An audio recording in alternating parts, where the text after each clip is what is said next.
আমার প্রথম সিনেমাতে আমি যখন শুটিং করছিলাম একজন পুলিশ অফিসারের কাছ থেকে শুনেছিলাম তার যেটা জন্মস্থান বাংলাদেশের একটা উপজেলা শহর, সেখানে বেশ ক্রাইম রেট অনেকটা বেশি। তো ওনাকে জিজ্ঞেস করা হয়েছিল যে আপনি এত বড় পুলিশ অফিসার কিন্তু আপনার জন্মস্থানে ক্রাইম রেট এত বেশি কেন? তো উনি বলেছিলেন কারণ আমার এলাকাতে কোনো সিনেমা হল নাই।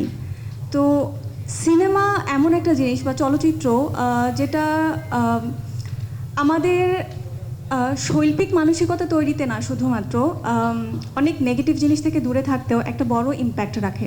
সবাই বয়োবৃদ্ধ হয়ে যাবে বা নতুন জেনারেশন আসবে, কিন্তু জেনজির যে আওয়াজ তোলার যে ক্ষমতাটা তৈরি হয়েছে দিনে দিনে, সেটা সংস্কৃতির প্রভাব হোক, পারিবারিক শিক্ষার প্রভাব হোক, জেন আলফার কি সেটা তৈরি হচ্ছে এবং সেখানে সিনেমা দেখা থেকে তারা যদি বঞ্চিত হয়, এই যে নতুন জেনারেশন তাদেরকে কি দেখাবো সেটার জন্য আমাদেরকে ওয়েট করতে হয় যে ডিজনি কবে কোনো কন্টেন্ট দেবে।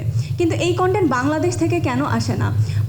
আমাদের এই জেনারেশন একজন হুমায়ুন আহমেদকে চেনে না, উইথ ডিউ রেসপেক্ট ক্ষমা চেয়ে নিচ্ছে, ওরা অনেকে মোস্তফা সারোয়ার ফারুকীকে চেনে না, কিন্তু আমি তো মরহুম আমজাদ হোসেনকে চিনি, আমি তো সত্যজিৎ রায়কে চিনি, আর আমি তো অনলাইনের যুগটা পাইনি, তারপরেও আমি জানি। কিন্তু এরা চেনে না, এদেরকে চেনাতে হবে, এদেরকে সিনেমা হলে নিয়ে যেতে হবে সুস্থ মানসিকতা তৈরি করতে হলে।